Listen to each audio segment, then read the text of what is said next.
For me, it's impossible to put into words what it means for me to see this car and where we are in the Rimac Campus, because it's basically my life's work.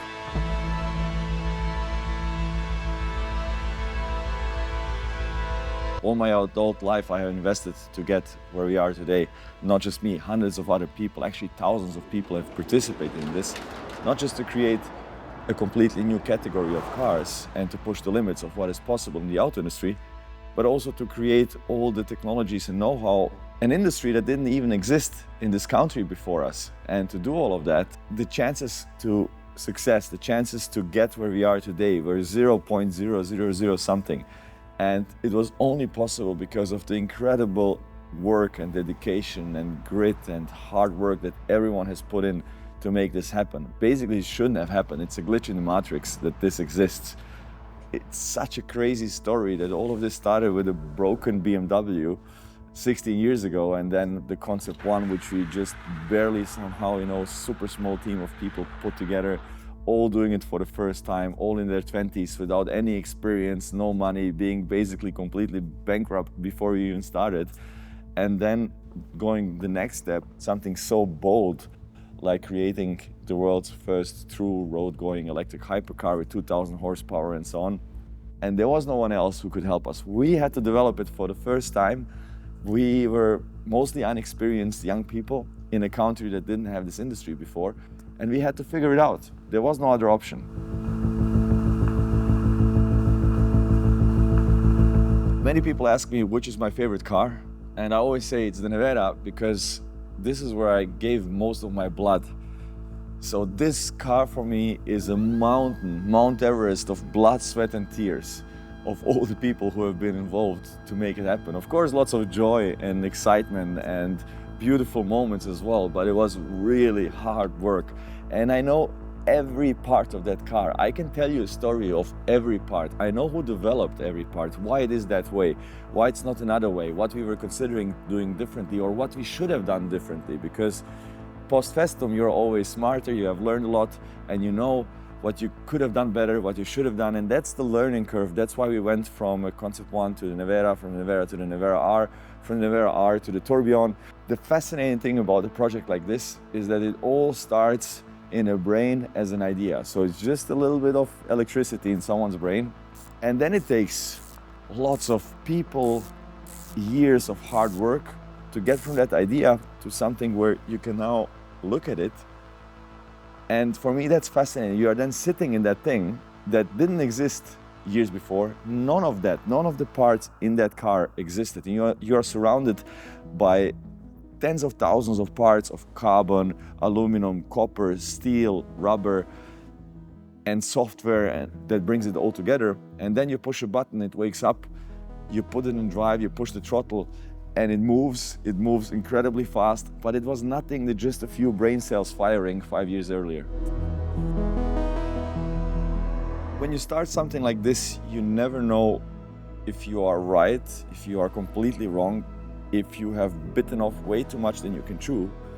I mean, it's such a crazy thing to develop your own car and your own brand from scratch in a country that never did it, with a young and inexperienced team, without having billions behind you.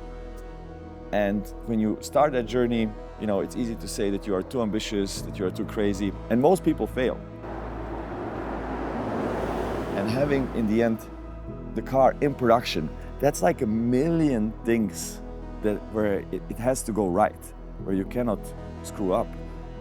And then after that, you also have to sell the car, to deliver to customers, to establish a relationship with the customers. And we did that as well. Nevera is the most successful electric sports car in terms of volumes sold. And there is Neveras around the world with so many very enthusiastic customers that love the car. So I think we have proven to ourselves and to the world that we can do things that seem impossible. When we started to build Campus, the company was still very small. We had like 300 employees. We didn't have any big contracts with the car manufacturers. Nevera was still not in production. There was no Bugatti. And everyone told me again that I was completely insane. Why would such a tiny company need such a huge building? And then before the campus was built, it was already too small. And now you walk around and we are playing this Tetris game that we were always playing. Move this department here, move it there, squeeze it here, build this wall there, tear this wall down that we just built in order to create more space. And we already think about new facilities, expanding this. So every time when I think like this is gigantic and we will not need more space in the next few years, I'm always wrong. So just the growth of the company always surprises me. And just walking around here is so special because you have in the same facility, which is, I think, unique in the world, artisan work like making carbon fiber, painting it in a very, very high quality level with a lot of customization and details, upholstery with leather and stitching and all that. And then in the same facility, you have super automated, robotized, high volume production facility for batteries, for BMW, for other car companies, which is really a unique blend. And I love to have kids around here when they go around and they see this and they understand how the world around is made. Like, how does it look like when you build a car? How does it look when you build a carbon fiber piece, when you build a battery? And that they understand that they can be part of it. I had this plan from the very beginning, even if it sounded completely insane. When I started to build something big. What did surprise me is how many people you need for that. I didn't expect that you need over 2,000 people to do all of this. And I didn't expect that you need so much space and actually also so many years to do it. So the scale is something that I planned from the beginning, but to get there, how big of a team you need, how much capital you need, how much space, how many machines, how the complexity is, that's something that surprised me.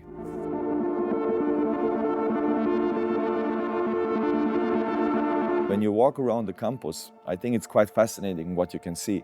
You can see the process starting with a white sheet of paper, where designers start with sketching, and then there's many loops of design and engineering, simulations, aerodynamics, crash tests, many simulations that you have to do, lots of loops until you come to a product that you actually want to make, let's say the bonnet of the car. And then starts the manufacturing engineering. You develop the tooling, we make the tooling, we make the carbon fiber part, we paint it here or upholster it and it goes to the car. So from an idea, a white sheet of paper, until the part on the car, it never leaves this building, never goes outside of this roof. And that's a very special thing also for our customers when you go around and they can see most of the parts of the car being made here. And then in this beautiful facility with white floors, you assemble the world's best car and you look at the 15th century castle, at the nature. So I think it's a pretty special place to be and a very unique setup that we have created here, where you can see so many steps of the process in the same facility.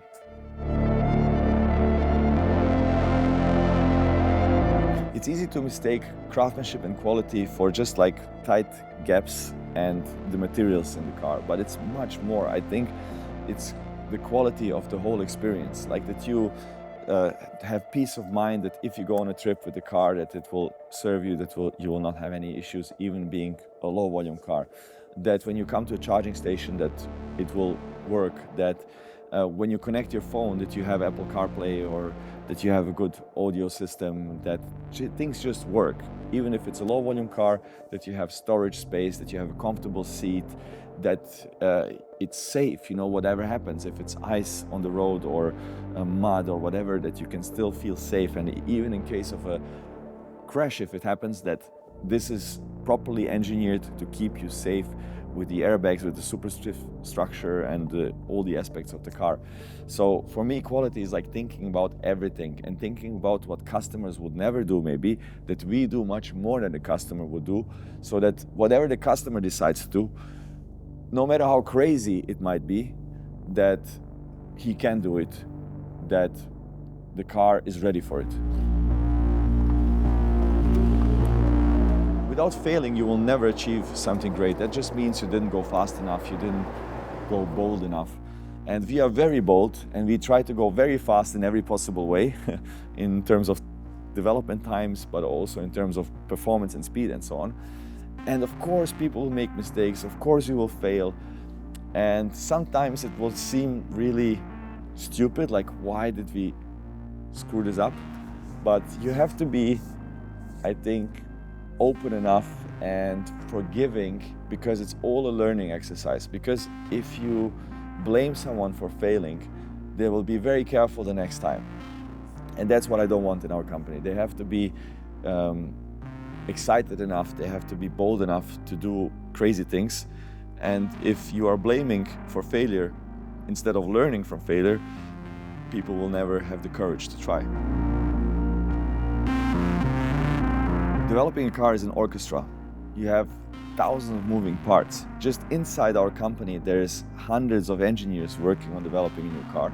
But then you have other suppliers like the tire manufacturer, the brake manufacturer, the seat supplier. They're all contributing, and all of it has to come together.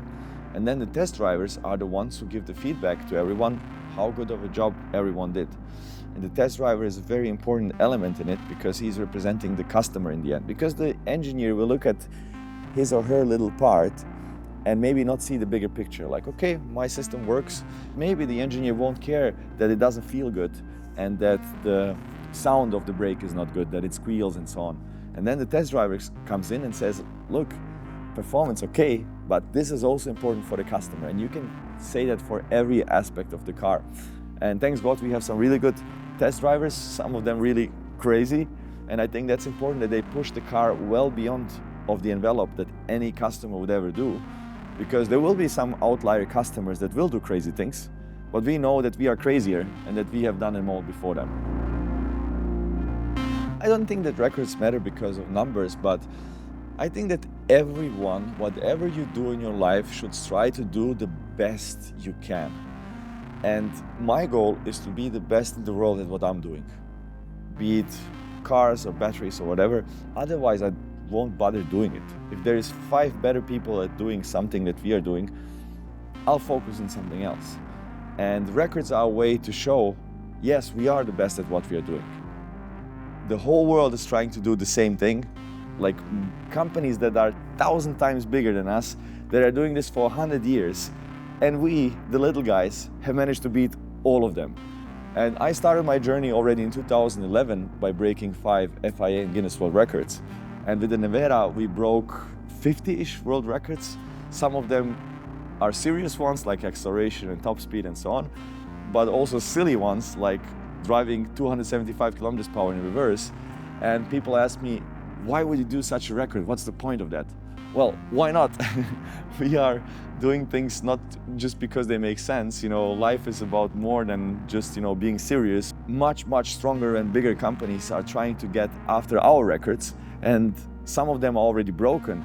And I'm actually excited by that, because, okay, game on, there is someone else trying to do what we are doing, and they are a lot bigger, so we need to punch above our weight like we do so many times, and we will do it again.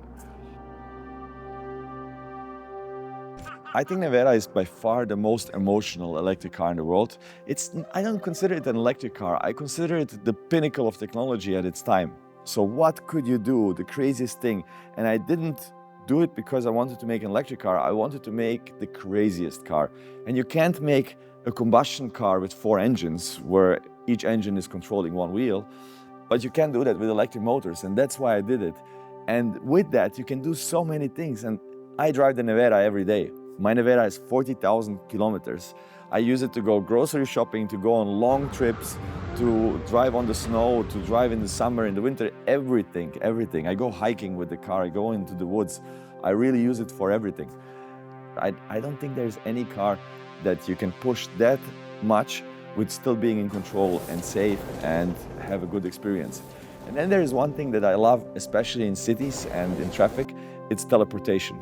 I call it teleportation. Wherever you see a gap or you want to go with the car there in traffic, like everyone is accelerating and so on, with the Nevera, you don't think about it. You are just like, poof, you're there. The next second you're there.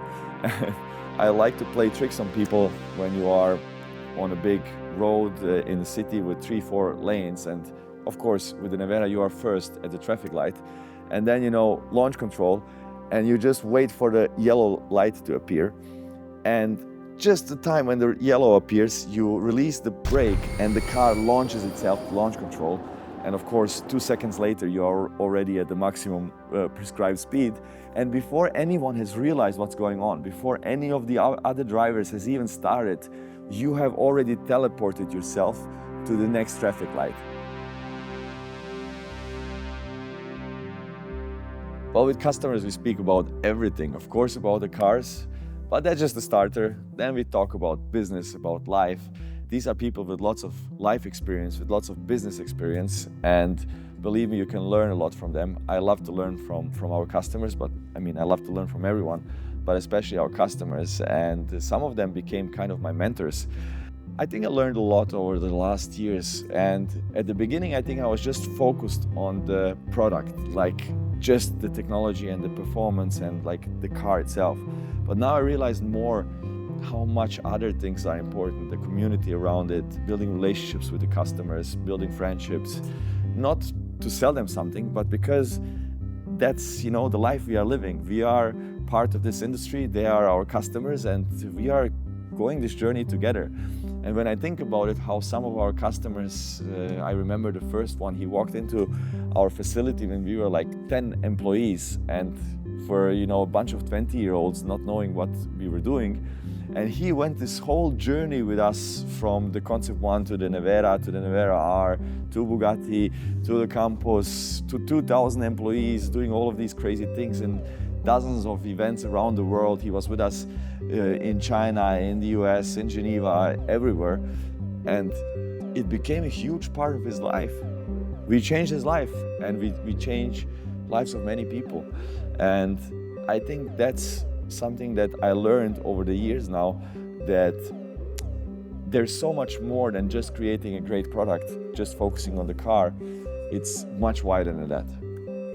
In the end, we developed these cars not to sit around and be museum pieces. For me, it's really important that customers use it, and that's why I'm leading with example. I use the car all the time, every day. I came to work with my Nevera this morning as 40,000 kilometers, which is extraordinary for a hypercar. And even when I'm traveling, I'm leaving the car often to employees or friends or family. I don't care, I think whoever dies with the least miles on their favorite cars has lost. Life is short, and there's so many perfectly conditioned cars that are still in perfect shape while their owners are long gone.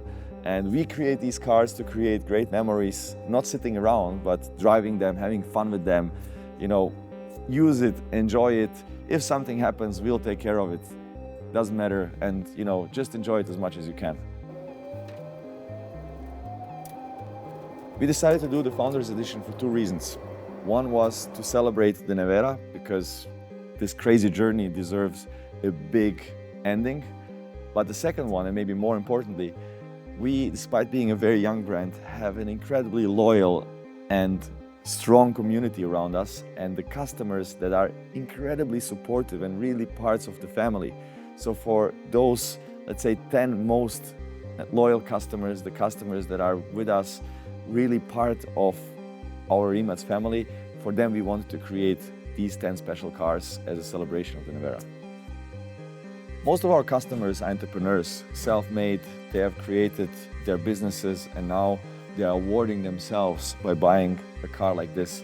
And for them, one part is the car, but the other part is being part of the journey and part of the family. And that's very important for me also, because life is short, and the moments we share together, there are some moments that you cannot relive or cannot pay with money. It's just the connections we have with our customers, but then also the customers that create these connections between themselves. I think that's a very important aspect for them, where they connect to me also as an entrepreneur. They see themselves also in me. They are usually people who are a bit older than me, because they have also needed time to build their businesses. So we also form often a very deep connection as also some advisors. I learn from them, they learn from us. It's a very interesting dynamic and connection, where the car is, of course, the centerpiece, but there is so much more around the car, where we, with the customers, form much deeper relationships. For me, the Founders Edition is a symbol of the people who are most loyal to us and the customers who are the closest connected to us. And these 10 cars will always be special, with the 10 customers behind it who are really part of the Rimac family. and the journey of it, where we met so many people. There's so many stories that we can tell, records broken, races won, journalist test drives. I mean, it's just like when you put all of that together, it's incredible that this all happened in the space of the last 10 years.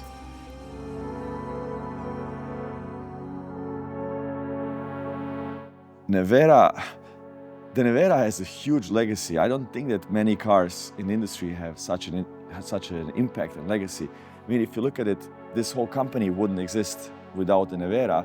But also, I don't think there would be a Bugatti today without the Nevera, which is a crazy story on its own. For sure, there would be no Bugatti Tourbillon without the Nevera. There wouldn't be an automotive industry in Croatia producing cars, so it's changing a whole country. And I think the whole automotive industry gained a lot because the technology from the Nevera is now in many other cars of many other car companies. So a car that's just produced in a very low volume probably never had such a huge impact in so many different areas, on a whole country, on many other car companies, on a brand that exists over 100 years, from one car where you would probably have not expected that. It's not just enough to have developed and built a car. I think I want to be somewhere in 50 years' time on a Concours d'Elegance and we see the Nevera there still being used and still being relevant and still being beautiful, and people telling stories about it like, do you remember this car? Like at that time, what crazy things these guys did with that car, and look at what came out of it. Like this, I hope in 50 years we will still be around and there will be a very strong company with great products still there, and it's all because of the Nevera. And to have it in motion also is very important, because we are not making art pieces, we are not making museum pieces. They are, of course, pieces of art, they are beautiful, but they are built to be in motion, to be used, and we want to be long enough around to support these cars, because we want them to still have the performance they have today in 20 years, in 40 years, in 50 years, and that the people can still enjoy them and use them, and that it will be a classic one day. And also, I think it's connected to the journey of the people here, because whatever we create in the future, this is the starting point. And I think that's why this car will have its value also in the future, because it was the first, let's say, grand project that I did, that many people around me did. But, you know, if hopefully our plans fulfill and we do many more things in the future, that means that this car will have its relevance, its place in the history, because without it, there wouldn't be any future for us. Well, my message to Rimac's owners and fans would be, well, without you, we would not be able to do all of these crazy things. And you are the reason why we are doing this. We are working every day, coming here early in the morning, leaving late at night, working on weekends to make products for you that you will like, love, use, and create great memories with. And I would encourage all of the owners of the Nevera to have them as much out as possible, do crazy things with it, race them, rally them, do ice drifting, you know, just use them. We love to see it, and we will be always there to support.